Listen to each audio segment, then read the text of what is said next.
Hello friends, ఈ వీడియోలో నేను మీకు కొన్ని క్రేజీ ఫ్యాక్ట్స్ గురించి చెప్పబోతున్నాను. వీడియో అయితే చాలా ఇంట్రెస్టింగ్గా ఉంటుంది. అస్సలు మిస్ కాకుండా చూడండి.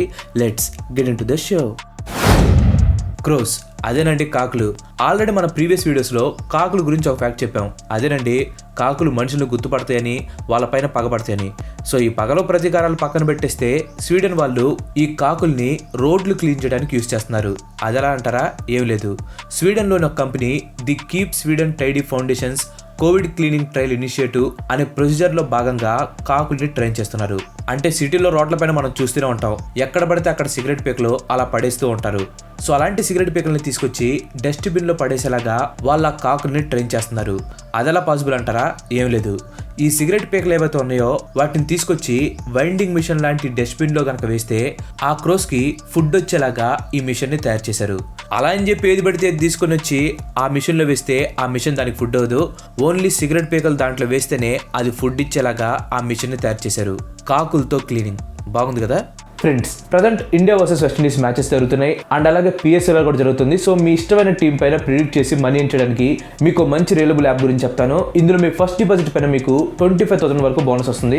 అండ్ దీంట్లో మీరు అన్ని స్పోర్ట్స్ లైవ్ లో ఫ్రీగా చూడొచ్చు. అండ్ అలాగే దీంట్లో మీరు హైయెస్ట్ స్టార్ట్స్ గెలుచుకోవచ్చు. ఇందులో విత్డ్రాల్స్ అండ్ డిపాజిట్స్ కూడా చాలా ఫాస్ట్ గా ఉంటాయి. దానికి తోడు 24/7 మీకు కస్టమర్ సపోర్ట్ కూడా ఉంటుంది.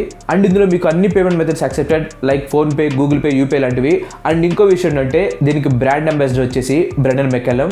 సో ఇంట్రెస్ట్ ఉన్న వాళ్ళు వెంటనే డిస్క్రిప్షన్లో ఇచ్చిన లింక్ మీద క్లిక్ చేసి మోస్ట్ బెట్లో రిజిస్టర్ అవ్వండి. Thank you.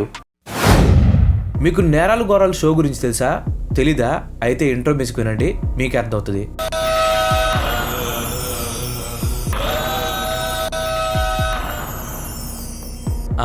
గుర్తొచ్చిందా? రైట్. సో ఇలాంటి స్టోరీనే నేను మీకు ఇప్పుడు చెప్పబోతున్నాను. కాకపోతే నూతన్ ప్రసాద్ గారి స్టైల్ అయితే చెప్పలేను, కానీ మన స్టైల్లో చెప్పుకుందాం. సో మ్యాటర్లోకి వెళ్తే పరమేశ్వర్ అండ్ రాజు వీళ్ళిద్దరు ఫ్రెండ్స్. ఒక అతనికి 28 సంవత్సరాలు అండ్ ఇంకొక అతనికి 40 సంవత్సరాలు. పరమేశ్వర్ది ఒక మెకానిక్ షాప్. సో రోజు రాజు వచ్చి పరమేశ్వర్ దగ్గర కూర్చొని ముచ్చట్లు చెప్పుకుంటూ ఉండేవాడు. ఒకరోజు ఏం జరిగిందంటే రాజుకి తెలియకుండా పరమేశ్వర్ రాజు వాళ్ళ రిలేటివ్ దగ్గర 100 రూపాయలు తీసుకున్నాడు. ఈ విషయం రాజుకు తెలియగానే వెంటనే వెళ్ళి పరమేశ్వర్ని అడిగాడు.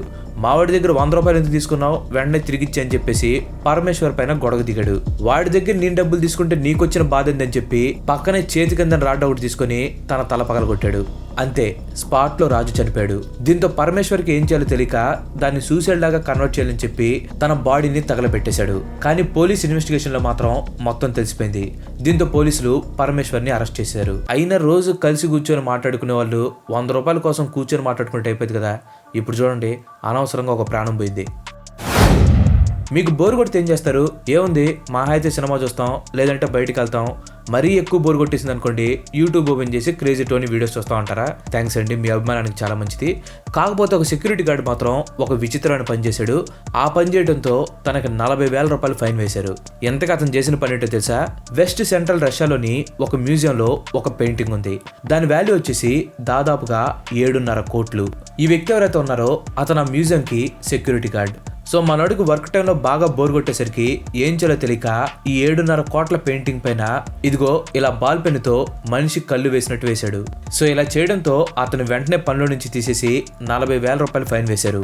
అతను లక్ ఏంటంటే ఆ పెయింటింగ్ కి ఎక్కువ డ్యామేజ్ అవ్వలేదు.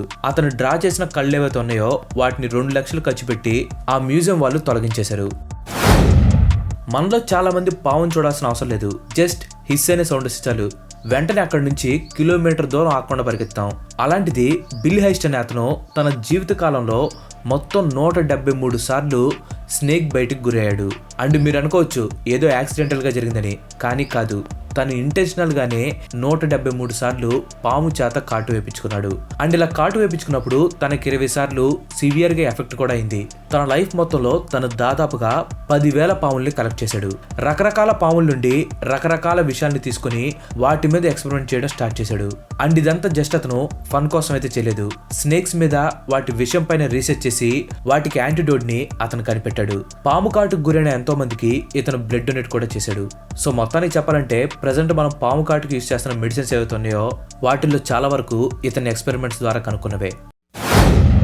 రీసెంట్ గా మధ్యప్రదేశ్ లో ఆర్కియాలజిస్టులకి 10 రాళ్లు దొరికాయి. కానీ రాళ్లు చూడటానికి అచ్చు డైనోసార్ల గుడ్లులాగే ఉన్నాయి. సో దీంతో అక్కడ ఆర్కియాలజిస్టులు ఇవి డైనోసార్ల గుడ్లు ఉండొచ్చు అని చెప్పేసి డౌట్ పడ్డారు. ఈ రాళ్లు సందువా డిస్టిక్ లో దొరికాయి. వీటి సైజ్ అండ్ షేప్ వచ్చేసి సేమ్ 145 మిలియన్ సంవత్సరాల క్రితం నాటి డైనోసార్ ఎగ్స్ లానే ఉన్నాయి. కానీ కొంతమంది జియాలజిస్టులు మాత్రం ఇవి కేవలం రాళ్లే అని చెప్పేసి నిర్ధారణ చేశారు.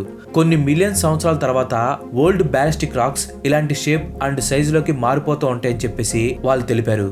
డాక్టర్ ధనంజయ అనే అతను వీటిని చెక్ చేసి ఇవి చూడటానికి బ్యాలిస్టిక్ రాక్స్ అయి ఉండొచ్చు అని చెప్పి తను తెలిపాడు. సో అందరూ సైంటిస్టులు కానీ జియాలజిస్టులు కానీ వీళ్ళందరూ మాక్సిమం ఇది రాక్ అని అంటున్నారు. కానీ చాలా మంది ఇది డైనోసార్ ఎగ్ అని చెప్పి డౌట్ పడటానికి రీజన్ ఏంటంటే రీసెంట్ టైమ్స్ లోనే మధ్యప్రదేశ్ లో ఒక డైనోసార్ నెస్ట్ అనేది కనిపించింది. సో దీన్ని బేస్ చేసుకొని ఆ రాళ్ళు ఏవైతే ఉన్నాయో అవి డైనోసార్స్ ఎగ్స్ అయి ఉండొచ్చు అని చెప్పి వాళ్ళందరూ అనుకున్నారు. End of ISS international space station ని 1998లో లాంచ్ చేశారు. 23 సంవత్సరాల పాటు దాదాపుగా 200 మంది ఆస్ట్రోనాట్స్ ని హోస్ట్ చేసింది ISS. అండ్ ఓన్లీ స్పేస్ లోనే చేయడానికి వీలున్న ఎక్స్పెరిమెంట్స్ ని ISS లో కండక్ట్ చేసేవారు. కానీ సాడ్ థింగ్ ఏంటంటే ఈ ISS యొక్క structure limited time structure. So దీంతో ISS యొక్క మాడ్యూల్స్, రాడార్స్, ఈ పార్ట్స్ ఏవైతే ఉన్నాయో వాటన్నిటిని మళ్ళీ రీప్లేస్ చేసి రిపేర్ చేయలేరు. రీసెంట్ టైమ్స్ లో ఆస్ట్రోనామర్స్ ISS స్ట్రక్చర్ లో చిన్న చిన్న క్రాక్స్ రావటం గమనించారు. సో వీటన్నిటిని మైండ్ లో పెట్టుకొని US ప్రెసిడెంట్ జో బిడెన్ ఒక అనౌన్స్మెంట్ ఇచ్చారు. అదేంటంటే ISS 2030 వరకు తన ఆపరేషన్ ని కంటిన్యూ చేస్తుంది. ఆ తర్వాత ఎర్త్ లోకి డీఆర్బిట్ అవుతుందని చెప్పేసి అతను తెలిపాడు. అండ్ ఇలా డీఆర్బిట్ చేసే టైంలో మాక్సిమం అది అట్మాస్ఫియర్ లోనే బర్న్ అయిపోయే ఛాన్స్ ఉంది. Soap under pillow. ఎస్, మీరు వింది కరెక్టే, దిండు కింద సోపు. అండ్ చెప్పాలంటే ఇది ఒక హెల్త్ టిప్. మామూలు హెల్త్ టిప్ కూడా కాదు, లాంగ్ టర్మ్ బెనిఫిట్స్ ఇచ్చే హెల్త్ టిప్. సో అసలు మిస్ అవ్వకుండా జాగ్రత్తగా వినండి. సోప్ని మీరు పడుకునే ముందు మీ పిల్లో కింద కనుక పెట్టుకొని పడుకుంటే చాలా ఎక్స్ట్రాడినరీ బెనిఫిట్స్ ఉంటాయని చెప్పేసి డాక్టర్ ఓజే అని ఆయన అమెరికన్ టీవీ షోలో చెప్పాడు. డాక్టర్ ఓజే చెప్పిన దాని ప్రకారం సోప్ని పిల్లో కింద పెట్టుకున్నప్పుడు అది మెగ్నీషియం మినరల్స్ ని రిలీజ్ చేస్తుంది. దీనివల్ల మీ బాడీలోని మజిల్స్ అన్ని రిలాక్స్ అవుతాయి. అండ్ మీకు కండ పట్టడం కానీ లేదంటే బాడీ పెయిన్స్ కానీ ఇవేవైతే ఉన్నాయో అవన్నీ తగ్గిపోతాయి. సో మీరు దీన్ని ఎక్కువ కాలం కనుక చేస్తూ ఉంటే మీకు ఇంకా ఎక్కువ బెనిఫిట్స్ ఉండే అవకాశం ఉంది. అండ్ ఓన్లీ మజిల్స్ మీద కాదు, ఈ సోప్ టెక్నిక్ మీ బ్రెయిన్ కూడా చాలా ఎఫెక్టివ్ గా పనిచేస్తుంది. ఇన్ కేస్ మీకు ఏమైనా స్లీపింగ్ ప్రాబ్లమ్స్ ఉన్నాయి అనుకోండి, ఇది సాల్వ్ చేస్తుంది. అండ్ అలాగే స్ట్రెస్ అండ్ డిప్రెషన్ కూడా ఇది తగ్గిస్తుంది. డాక్టర్ ఓజే ఈ టెక్నిక్ ని టీవీలో చెప్పినప్పుడు చాలా మంది దీన్ని ఫాలో అయ్యారు. కానీ ఇయర్స్ గడిచే కొద్దీ దీన్ని అందరూ మర్చిపోయారు. ఎందుకంటే టెక్నాలజీ మత్తులో పడిపోయి పిల్లో కింద ఫోన్లు, ట్యాబ్లు ఇవి పెట్టుకొని పడుకోవడం అలవాటు చేసుకున్నారు. ఇంకా సోపులు ఎక్కడ పెట్టుకుంటారు చెప్పండి. సో ఇప్పుడు నేను చెప్పాను కాబట్టి వెంటనే ఏ సోప్ పడితే ఆ సోపు, ఏ షాంపూ పడితే ఆ షాంపూ మీ తల కింద మాత్రం పెట్టుకోకండి. ఏదైనా మంచి వాసన వచ్చేది అండ్ మీరు వాడకుండా ఉండే సోప్ ఏదైతే ఉంటుందో ఆ సోప్ను ఒకసారి పెట్టుకొని ట్రై చేయండి. ఇన్ కేస్ మీకు కనుక బెనిఫిట్స్ వచ్చాయనుకోండి, దాన్ని అలాగే కంటిన్యూ చేయండి. రాలేదంటారా, తీసి అవతల పడండి. అంతే, సింపుల్. యాపిల్ మొబైల్ ఎంత పెట్టుకున్నా కానీ ఎయిర్ పాడ్స్ మాత్రం వాళ్ళు అసలు ఎవరు. మనం ఎయిర్ పాడ్స్ తీసుకోవాలంటే దాన్ని మనం సపరేట్గానే కొనుక్కోవాలి. కానీ ఫ్రాన్స్లో మాత్రం ఈ పప్పులేం వాడుకోవు. వాళ్ళు ఫోన్తో పాటు ఖచ్చితంగా ఎయిర్ పాడ్స్ని ఇచ్చి తీరాల్సిందే. దీనికి రీజన్ ఫ్రాన్స్ గవర్నమెంట్ ఫీల్ అయ్యేది ఏంటంటే ఎయిర్ పాడ్స్ లేకపోతే కస్టమర్ మొబైల్ని ఇయర్ దగ్గర పెట్టుకొని యూజ్ చేస్తూ ఉంటారు. అండ్ దీనివల్ల మొబైల్ రేడియేషన్తో బ్రెయిన్ డ్యామేజ్ అయ్యే అవకాశాలు ఉన్నాయి. సో ఇయర్ ఫోన్స్ కనుక యూజ్ చేస్తే దీన్ని కొంచెమైనా తగ్గించవచ్చు అని చెప్పి ఫ్రాన్స్ గవర్నమెంట్ ఫీల్ అవుతుంది. సో అందుకనే ఏ మొబైల్ కంపెనీ అయినా సరే ఇయర్ ఫోన్స్ ని ఫ్రీగా ఇవ్వాల్సిందే. అండ్ ఇదే రూల్ని యాపిల్ కూడా ఫాలో అవుతుంది. వరల్డ్ వార్ 2 టైంలో హవాయియన్ ఎయిర్లైన్స్ ఫ్లైట్ని మిలిటరీ ప్లేన్స్ అటాక్ చేశాయి. సో ఇలా అటాక్ చేయడంతో ఆ ఫ్లైట్లో మంటలు రావడం స్టార్ట్ అయ్యాయి. ఇంకా ఫ్లైట్ మొత్తం తగలబడిపోతుందరా బాబు అని అనుకునే టైంలో ఆ మిలిటరీ ప్లేన్ నుండి ఫైర్ చేయబడిన ఇంకో బుల్లెట్ వచ్చి ఫ్లైట్లో ఉన్న ఫైర్ ఎగ్జాస్టర్ని తాకింది.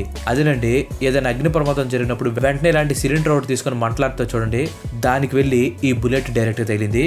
వెంటనే దానిలో నుంచి CO2 రిలీజ్ అయ్యి లోపల ఉన్న మంటల మొత్తాన్ని అది ఆర్పేసింది. నిజంగా ప్లేన్లో ఉన్న వాళ్ళు ఎంత లక్కీనో. లాస్ట్ ఫ్యాక్ట్లోకి వెళ్ళే ముందు మీరు ఇంతవరకు ఈ వీడియోని చూసారంటే మీకు ఈ వీడియో బాగా నచ్చిందని అనుకుంటున్నాను. సో మీకు కనుక నచ్చినట్లయితే ఈ వీడియో ఖచ్చితంగా ఒక లైక్ చేయండి.